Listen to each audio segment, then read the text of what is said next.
Alex, welcome. And we have with us today past District Governor Sue Wright, joining us from Clarksville, Indiana. Welcome, Sue. Did I miss anybody? I don't think so. Welcome to everyone. And we got off to an adventurous start, so glad you could be a part of that. All right, special thanks today to our producers, Michael Shermis, Natalie Blaze, Sally Gaskell, and Aaron Davis for rolling with the punches. And the roundabout reporter for this week is Sarah Laughlin. A few birthdays: Michael Shermis, December 10th, Jim Sims, December 12th, happy birthday. And membership anniversaries, 2 years for Trent Deckard. Thank you for being a part of our club once again.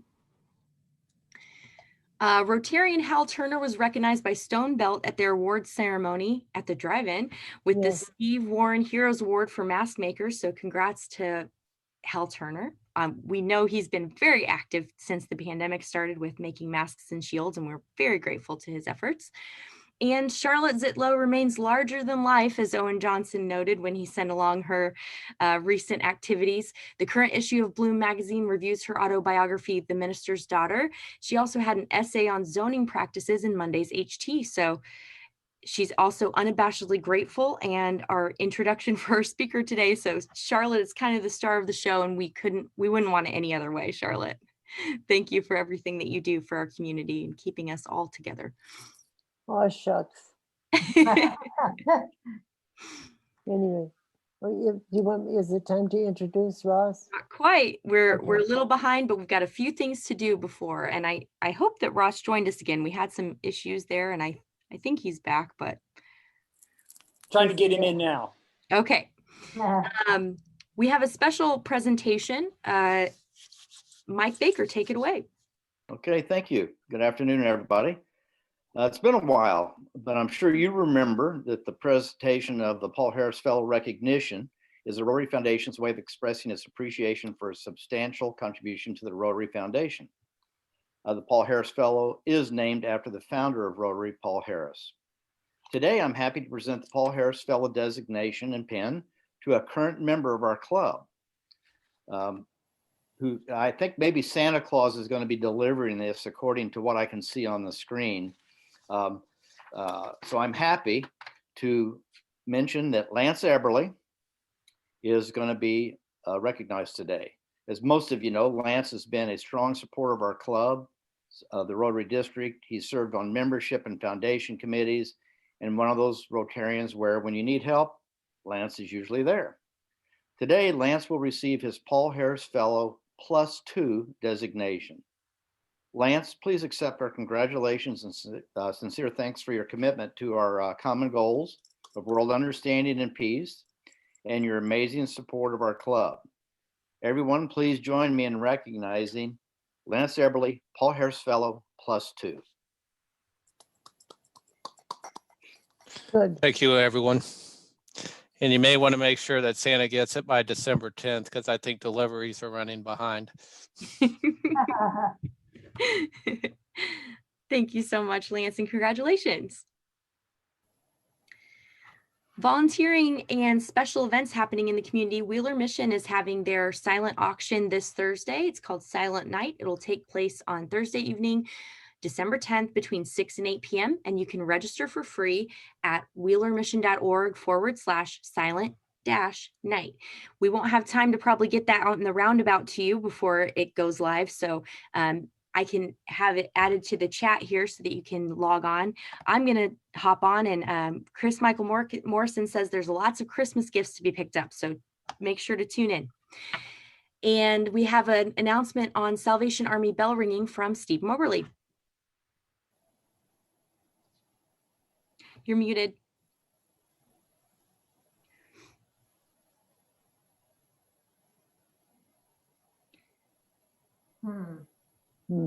Just one moment here. No? Yeah, we can hear you now. Can you hear me now? Thank you. Yes. Well, I'm back again today to talk about ringing the bells for the Bloomington Salvation Army. We've had a long tradition in this club to do that year after year after year.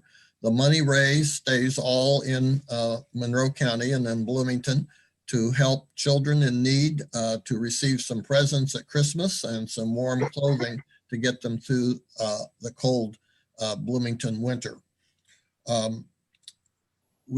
First, I want to thank those who have already signed up to ring. Owen Johnson, Jim Bright, Art Omick, Tina Swanson, Joe King, Steve Engel, Sarah Laughlin twice, Jim Sims twice, Mike Baker, Jerry Patrick, and Jeff Baldwin twice. We have some vacancies that we still need ringers for this coming Saturday, December 12th. Jeff Baldwin is signed up from 10 to 11. He would love to have someone sign up to ring with him. It helps to pass the time, and you do get a chance to visit with one of your fellow Rotarians. From 11 to 12 Saturday, Jeff Baldwin is serving another shift along with Jim Sims, and Jim did a shift last week and another one of this coming Saturday. So thank you, Jim. But we do need 2 ringers for this coming Saturday, December the 12th, from 12 to 1, and 2 ringers from 1 to 2 on Saturday. This will be at Kroger South, not at Kroger East. This will be the only Saturday that will be at Kroger South. So please consider working a shift. It would really be very helpful. I can fill in some of the spots, but not all of them. And also, we found out that the Purdue game Saturday, the IU game here in Bloomington, will be at 3:30. So that will be after our shifts are over, so that there won't be any conflict with not being able to see the IU beat Purdue University. On Saturday, December 19th, no one has signed up for any of the 4 shifts.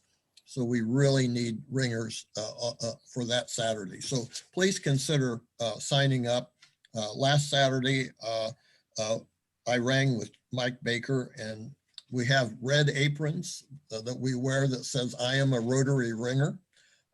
Very handsome and a lot of fun to visit with a colleague and to see people put in their money in the kettle to help those in need. So in the roundabout that will be coming out in the next day or two, there will be a link, and you can click on that and it'll take you to the Sign Up Genius site where you can sign up. So please consider doing that. And thanks to those who have volunteered so far. Thank you so much, Steve. All of that information, like you said, will be in the roundabout for you to check out. We have a huge thank you for the over 20 volunteers who worked to assemble and deliver the backpacks over this week. Efrat left a great message here in the chat for everyone, but I want to call out everyone. So thank you, Sarah Laughlin, Steve Engel, Cindy Neidhart, Dave Meyer, Sally Gaskell, Leslie Green, Jim Bright, Ann Bright, Marty Donnelly, Owen Johnson, Michael Shermis, Hank Walter, Art Omick, Kate Crookshank, Marilyn Wood, Judy Schroeder, Peggy Frisbee and her daughter Kelsey, Jeff Baldwin, Charlotte Zitlow, and Lynn Schwartzberg. We could not have done it without you. They were done so quickly. We got so much joy going out in the community through those literacy backpacks. And boy, were those erasers cute. I wish everyone could have seen the stuff that went in there. They were so colorful, and kids are going to have so much fun with those. So thanks to each of you for always stepping up and making these things happen. And you made a huge difference. So thanks again. And thanks to everyone who's contributed to the holiday greetings project that I'm putting together. I've been having a lot of fun seeing all of your messages, so keep them coming. If you could get them to me by December 18th, that would be great, so that I can get some holiday cheer out to you before the actual end of the year here. So thanks again. And Ashley, can you remind us how we're to do that? I'll send an email again, but you can send me an email, you can text me, and I will take care of the rest. And it can be a video, it can be a photo, it can be a message, however you want to get it across, and I'll put it all together. But I'll send out an email again to those who haven't submitted one, and with all the instructions. No worries. You can text me anything. Okay, without further ado, we would love to hear from our speaker today. So Charlotte, take it away. Okay. I'm very honored, very pleased today that we have uh, the presenter that we have. And as I mentioned, I'm going to hold this up. As I mentioned, he wrote, among other things, a catalog of unabashed gratitude. Ross Gay is a local poet. He teaches at IU, and he does other things as well. I first met him and heard him talk at a breakfast, a 7:30 breakfast. Goodness gracious, it's amazing that I was awake enough to remember. At the Unitarian Church, where this tall, good-looking person, he looked a little bit like a tree, read from his poems, and he read a poem about his father and the ashes around the tree. It was just beautiful, and he read it so beautifully. I thought, my goodness, this person is really special. And then I've learned since how special he is. He's written a number of poetry books, and most recently, this may not be his most recent, but he'll tell us. He wrote something called The Book of Delights. Can you imagine the person who thinks about writing down a delight every day, kind of foraging around in your daily experience, finding it something that's delightful? I think that's just a wonderful way to live. So I'm very, very honored to present the local poet who also is working in a hoop house not too far from me over here on the west side to prepare food to grow food that they distribute to people and to Mother Hubbard's Cupboard. So he's working with Judy Klein and Malcolm Dalglish, and they work in the hoop house to grow vegetables during the winter. And in the summer, he does gardening as well. He's a supporter of the Bloomington Orchard, and I think does a lot of work down there. So anyway, without further ado, a person for whom I have a great deal of gratitude, Ross Gay. Where are you, Ross? Well, I'm not sure he's with us. So, Charlotte, do you have a phone number that we could reach out to him? I think he might have got kicked off in all the hullabaloo. I don't think I have the phone number. Michael, do you have it? I don't have his phone number either. He emailed me and said, "Oh, I guess we're rescheduling." And I wrote back and said, "No, please come." And he hasn't responded yet. So I'm not sure we're going to get him in time or not. If Well- my voice were better, I'd read some poems, but I won't read them. In the interim, Sally Gaskell, would you read some from the Book of Delights that you have before you? And we will try to get Ross back into the meeting, but we'll keep with the same spirit of the meeting here. Sure, President Ashley. Do you have the book? I do have the book right here. Great. So as Charlotte said, Ross decided a couple of years ago, to write down a delight every day. They were each essays. He said he did take a few days off. There are 102 of these. I'm going to just open my book to number 9. It's called The High Five from Strangers, etc. So Ross, as Charlotte said, Ross is a nationally known poet, and this particular project of his was featured on one of the NPR programs, This American Life, as one of the best 10 programs that they have done over their multi-year history. But I think it's really terrific to remember that he's one of ours, he's local. So I chose this because it just opened to this page, but also it starts out as follows: The High Five from Strangers, etc. Today I was wandering the square of a small Indiana town where I gave a poetry reading at the local college. Oh, sorry, it's not about our small town, but it's about a different town in Indiana. Meh. Parentheses, a feature of the small town Midwest, a city hallish building in the center, always with some sad statue trumpeting one war or another. This one had a guy in one of those not very protective looking hats they call a helmet during World War I. He's carrying, naturally, a gun. Jana Osman's book, Public Figures, alerted me to the ubiquity of the gun, the weapon, in the hands of our statues. A delight I wish to now imagine and even impose, given that beneficent dictatorship of one's life anyway, is a delight. All new statues must have in their hands flowers or shovels or babies or seedlings or chinchillas. We could go on like this for a while, but never again guns. I decree it, and also decree the removal of the already extant guns. Let the emptiness our war heroes carry be the metaphor for a while. End parentheses. As I was finishing circling the square, I passed a storefront garage with a huge Make America Great Again sign. It was a foreign auto repair shop, and inside were mostly Toyotas and Hondas. I settled into the coffee shop where it seemed every other Black person in this town was hiding, every one of them offering me some discreet version of the negreeting, took my notebooks out, and was reading over these delights, transcribing them into my computer. And while I was working, headphones on, swaying to the new De La Soul record, I noticed a white girl. She looked 15, but could have been, I suppose, a college student, standing next to me with her hand raised. I looked up, confused, pulled my headphones back, and she said, like a coach or something, "Working on your paper? Good job to you. High five." And you better believe I high-fived that child in her pre-ripped Def Leppard shirt and her itty-bitty Doc Martens, for I delight in unequivocally pleasant public physical interactions with strangers. What constitutes pleasant, it's no secret, is informed by my largish male and cisgender body, a body that is also largish male, cisgender, and not white. In other words, the pleasant, the delightful are not universal. We should all understand this by now. A few months ago, walking down the street in Umbertide in Italy, a trash truck pulled up beside me and the guy in the passenger seat yelled something I didn't understand. I said, "Como?"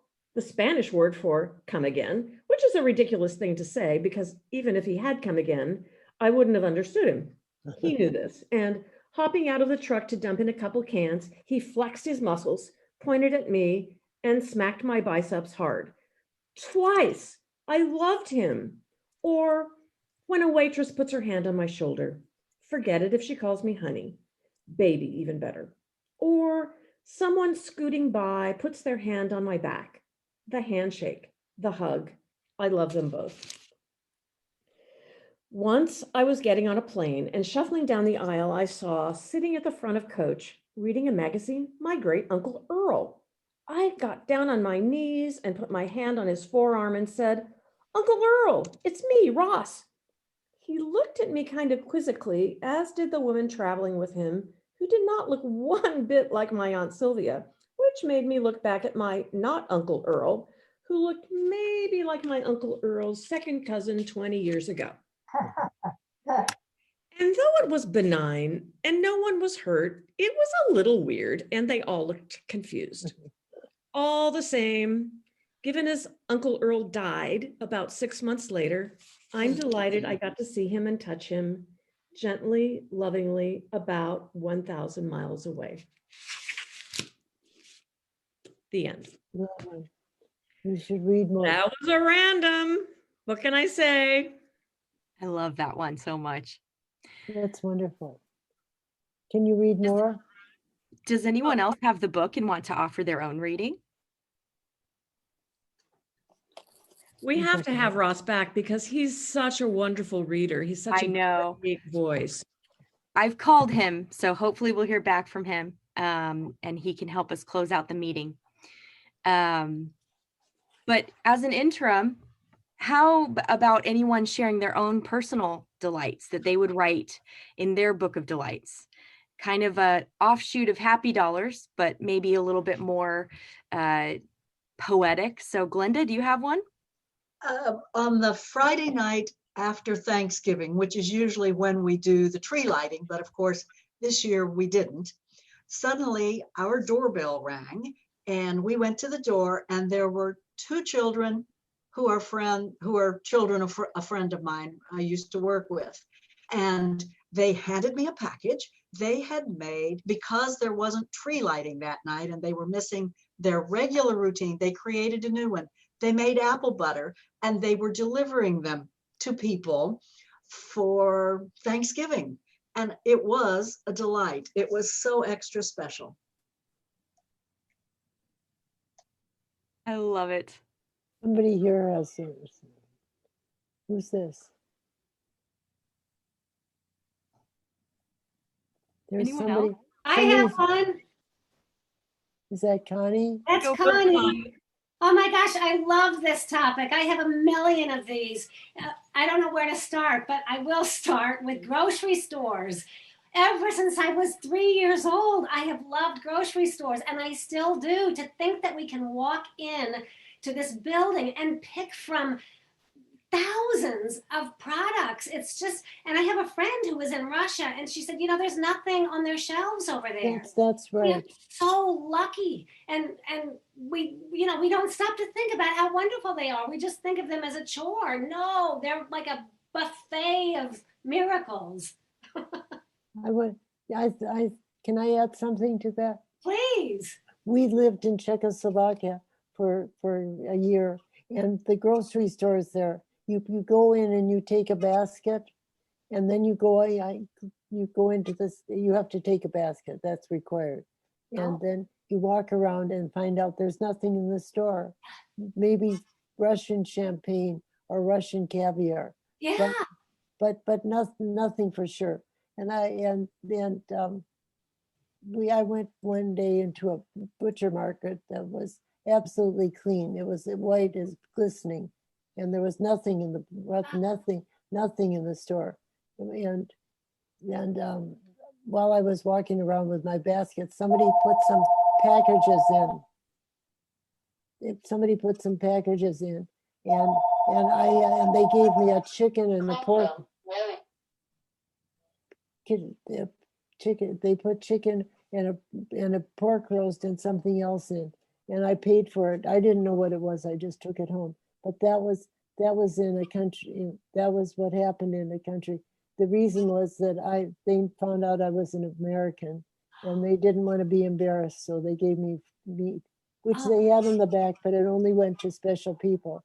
So we are so lucky to have grocery stores. And as my husband pointed out, in this country, it doesn't matter who goes to the store. It could be President McRobbie or me and the next thing. And we can buy any one of those for $5,000. We can just walk to the counter and pay for it and walk out. And we don't have to be special. We just have to be people. So that the grocery store is a wonderful symbol, Connie. Good for you. Oh, thank you, Charlotte. Good for you. I have one that I'll share, and it's related to Rotary. So when I was president, you all were so generous to allow me to go to the International Rotary Convention in Seoul, Korea. I'd never been to Asia. I'd never seen words that were like 25 words long. And not knowing the language very well, it was sometimes hard to know if you were looking at the right word or not, or maybe you were looking at one that was similar. Well, as it is my custom, I like to explore, and believe it or not, I found a nature hike inside of Seoul. And so my husband and I did that. This was on the day we stayed, the extra day we stayed. And so we got up there, and then we came down a different way, and it certainly threw us off, and we ended up in a part of town that we didn't know a thing about.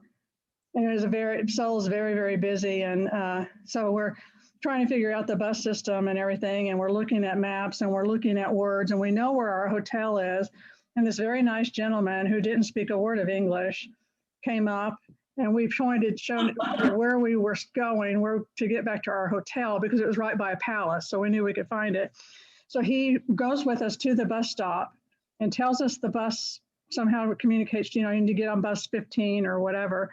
He didn't take off. He waited until that bus got there. And then he told the driver where we were going, and that driver had to watch out for us. And so we made it back to our hotel through the kindness of a person in Korea that just wanted to help some lost people. It was very nice. But these are delights. I see that Ross Gay has rejoined us. Yes, Oh, we're very that is happy that Ross is here now. wonderful. Where is he? Ross, can you unmute yourself? There you are. Here I am. How's it You've going? been introduced. You've been introduced. We've been reading and making up your book. Nice. So please. Ross, would you like to jump Ross. in and offer your presentation today? Yeah, sure. So just to check real quick. So maybe I'll just read a couple and then Sure. if folks want to ask questions or anything like that. Perfect. Okay, good. So the deal with this book, just for those of you who don't know it, is that one day I was, walking, I was in Italy actually, and I was walking from town Umbertide in Umbria, and I was walking from, getting a coffee back to where I was staying, and I was actually staying in a castle for like an artist retreat. And so it was nice, I was having a nice day. I was probably gonna go get a nice meal. But, the walk was lovely. It was so beautiful. And, there were sunflowers and, bees and all this. And I'm sure a bird was on my shoulder. And I said to myself, oh, I should write a little essay about this feeling of delight. And then I quickly decided, I should write an essay every day for a year about something that delights me. Sort of quick, very quick, actually. And so it was, 2 weeks before my birthday, a month before my birthday. I said, I'll start on my birthday, whatever. I'll do it for the year. And I didn't do it every single day, but I did it most days. I think I probably tried to do it, 300 days maybe. The book itself is 102 essays, and got down to like 140 decent ones, I think. But 102 is what I got down to. So I'll just read a few. And the first one that I'll read is called the High Five from Strangers, etc. No. Sorry, I already read it. Oh, you read that? Oh, good job. That's so funny. You would pick that one. How'd it go? What are the odds? Good. Oh, that's so funny. Yeah, that's great. I'll read that this one called Tomato on Board, which is, I should do this is called Tomato on Board. What you don't know until you carry a tomato seedling through the airport and onto a plane is that carrying a tomato seedling through the airport and onto a plane will make people smile at you almost like you're carrying a baby, a quiet baby.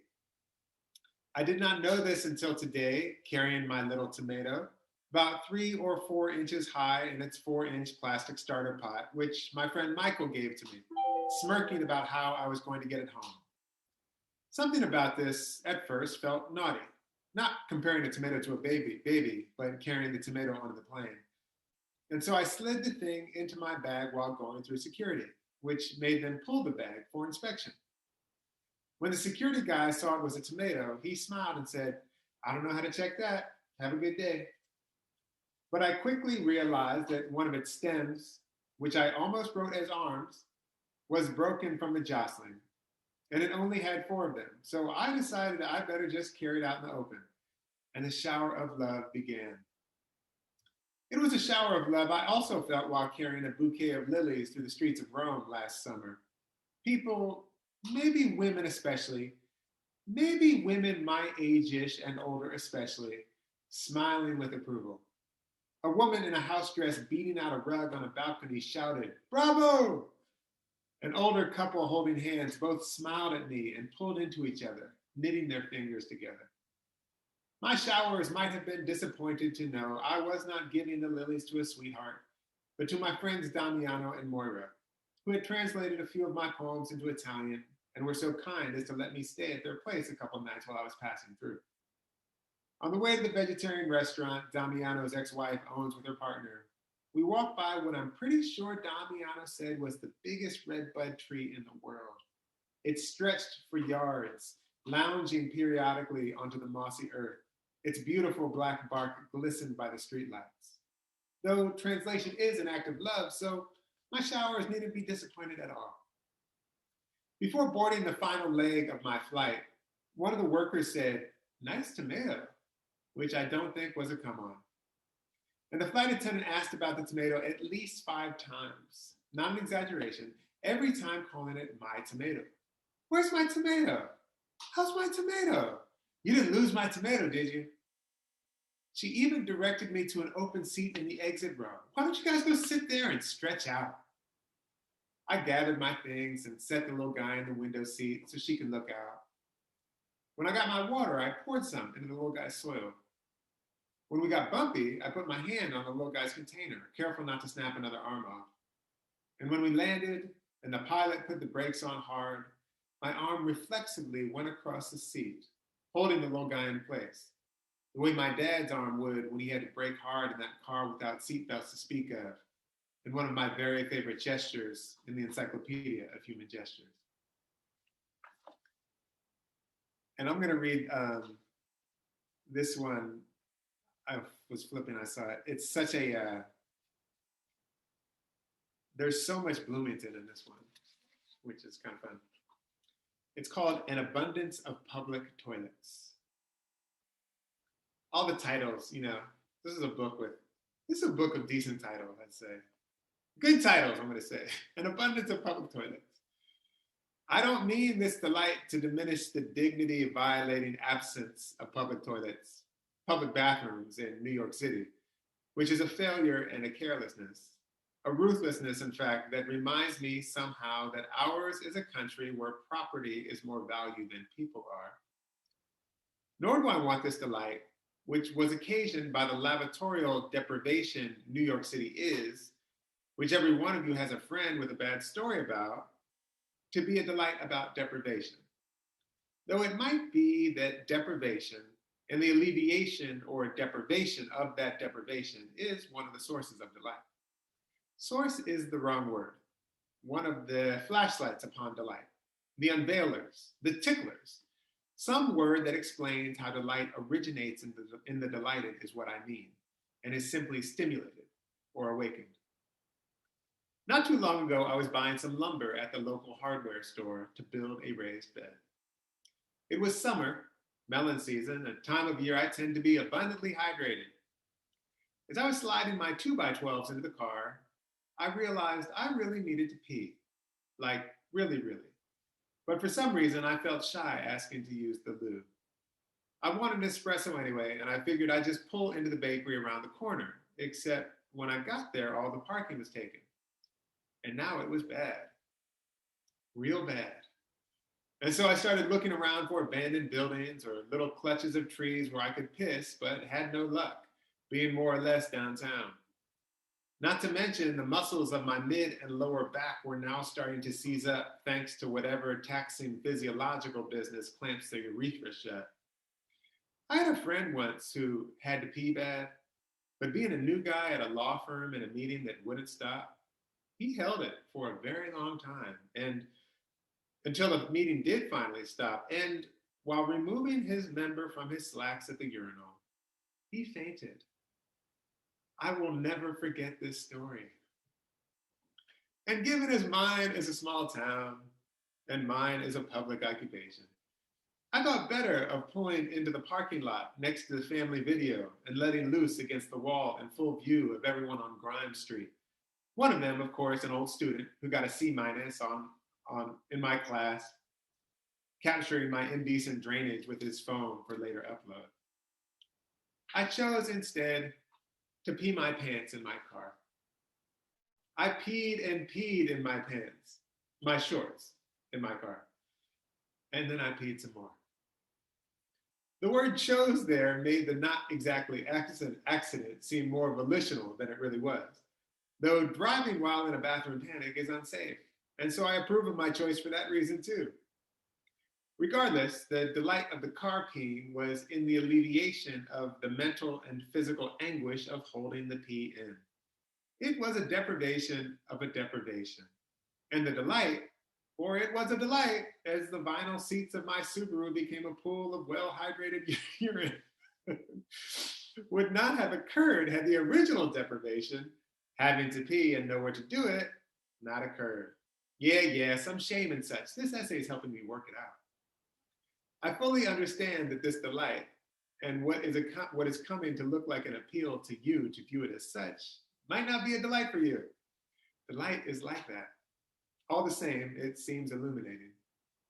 And so it was that when I was in Greenwich Village, again well hydrated, but this time from coffee, without a bathroom, and asked the barista where he might urinate if he couldn't pee in the place where he just spent $4.50 for a short fucking Americano, he pointed to the park across the street, which had a porta potty.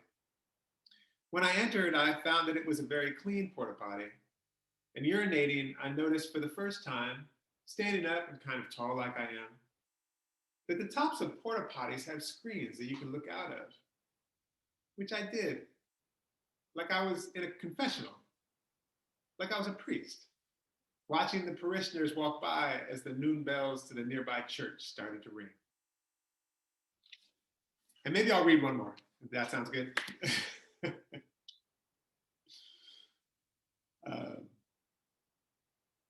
This is called cup licking. Cup licking. Today I found myself, I adore that construction for its Whitmanian assertion of multitudinousness, licking the little remnants, little stains, from the coffee dribbling down the rim of the cup. More fastidious than lascivious, kind of cleaning the cup, like a raccoon. The first time I noticed someone doing this, it was my friend, my professor, Susan Blake. I was back at Lafayette College on a teaching fellowship, and we were meeting over lunch to talk about me co-teaching the Invisible Man unit. She got a warm up on her coffee as we were eating dessert, pumpkin pie, I think, and I noticed her lick the cup, unself-consciously removing the dribble stains. I can't recall if she looked to see how thorough a job she did, though I usually do, and I will touch up where I've missed. Nor do I recall if she licked the cup more than once, though I assume she did, since I do, and she was my teacher in licking the cup. I think I wondered when she licked the cup, dragging her broad tongue against the porcelain, if she was flirting, if cup licking was a way middle-aged people communicate desire. Being a middle-aged person now, it's no surprise that I worry that any odd gesture might smuggle with it the possibility for misperception as flirting with beginning-aged people, some of whom I teach, and that, friends, is a losing battle. By which I mean to say, I don't think she was flirting, and if I lick the cup while in the presence of students, I do it surreptitiously, and never, God forbid, while making eye contact. When Professor Blake, which she forbade me from calling her and so made me a kind of adult, when Susan generously read the first 2 chapters of my dissertation, she asked me, without meaning to hurt my feelings, if I spent anywhere near as much time on my prose as I do my poems.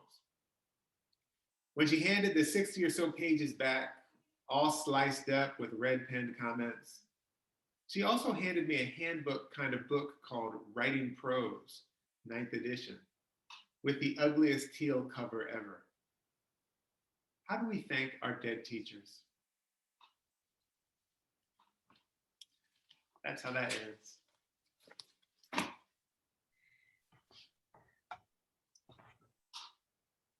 So would it be just useful if folks want to ask questions? I don't know exactly how much time I took or ought to take. We could take a question or two, and then would you have a few moments to stay after to answer any questions when we close the program? Okay. Yeah. Anyone have a question for Ross?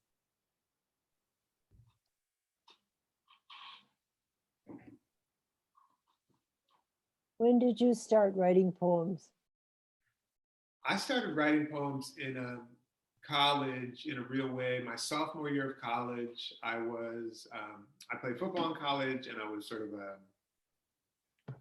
I didn't care much. I wasn't interested in school, and I was not having a good time with football, with my athletic life, and was kind of getting close to failing out of school. I was going to lose my scholarship. And I had a professor who introduced me to the work of a poet named Amiri Baraka. And kind of, I think it's kind of like that. I mean, I met other people who were, into, making art and theater and stuff like that. But I came into contact with some writing that really moved me. I didn't read books as a kid, really. I read comic books when I was little, but I didn't read books as a kid. So I wasn't one of these people who knew when they were a child they were going to be a writer. I wanted to be like a professional football player or something. But that professor, David Johnson is his name, he introduced me. He asked me to give a presentation actually on this poet. And then after that, I think it was kind of like clockwork. I really thought, oh, this is amazing. I want to do this. Yeah, so I was about 19, I guess. I have a question, Ross. I don't know if you had a chance to see the chat box, but from Owen, he says Ross Gay is amazing. If you ever have the chance to take a class from him, do it. He is the most inspiring, caring, and talented professor I've ever had, etc. He goes on. Can you tell, it's hard, I think, to be a patient, caring professor teaching 20-year-olds. Can you tell us what that's like? Well, yeah, I think if there's a bunch of things that maybe, teaching is one of my favorite things to think about and talk about. So if I go too long on this, I'm going to try to. But I mean, I've been trying very hard to sort of imagine the classroom as a site of like a lab, as I call it sometimes, a lab of wonder and care. And so if we come into a class and maybe there's a set of approximate questions that we share, and maybe the approximate questions are something like, the name of the class maybe is called Writing Poetry 300, I don't know. Okay, so the question is about writing poetry. But there's kind of, the way I think of school is that there's two other questions always that are interesting to me. And the first one is like, how do we be together and take care of one another? And the second question is, how do we sort of, how do we take care of our imaginations, or maybe cultivate our imaginations, or care for our imaginations, or something like that? So my classrooms, they look like, they might often look more, it's been a long time since I've been in like an elementary school art class, but they might look a little bit like that. We do a lot of drawing, we do a lot of, basically what I try to do is set up the conditions so that all of us in the class are invited to do things that we would no sooner have tried to do them otherwise. So for instance, this semester, it's a grad class, but it's the same thing I would do with an undergrad class. We needed to make a movie that was this is one of several exercises, between 6 and 7 minutes long. The sycamore tree up in Rose Hill Cemetery was the protagonist. There had to be like found text. There had to be choreography. There had to be, 2 or 3 other things. In a class, when that's a kind of exercise that you have, first of all, the first feeling is probably like, oh, I can't do this. And then the second thing is like, well, but I'm going to do it. You're going to make something that you never would have imagined making. And I never would have imagined anyone making. So I try to like sort of offer exercises like that, the possibility for people to do things that are, that they could not otherwise have imagined doing, and also to make the space a place where we're really deeply studying how to be in community with one another, which means being curious and being forgiving and being sort of tender. It also, frankly, calls into question all of the things like giving grades and evaluating and competition, which in my classes, we do our best to sort of just, try to understand to some extent what that is and why we're not doing that. We're not doing that. What we're here to do is think hard, study taking care of each other, and care for our imaginations. That's how I think about teaching. That's the introductory summary. That's a great question. Thank you for that. Thank you so much, Ross. We're going to officially close the program, and then we'll have some time after for a few more questions, but quick break. So in honor of your presentation today, we will be giving a donation to Amethyst House. Oh, great. Program. Next week, which is our last program of the year, December 15th, will feature Radhika Parameswaran and Pallavi Rao from the IU Media School. They're going to be talking about Vice President-elect Kamala Devi Harris, the significance of her biracial, bicultural, and immigrant identities. Thanks so much. Now let's share the four-way test with one another to close our meeting.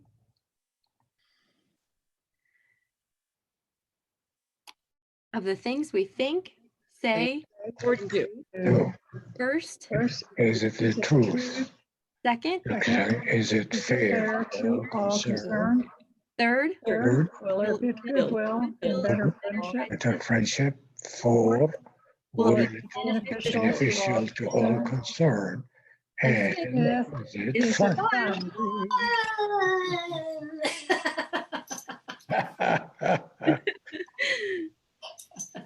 Okay. Does anyone have another question for Ross?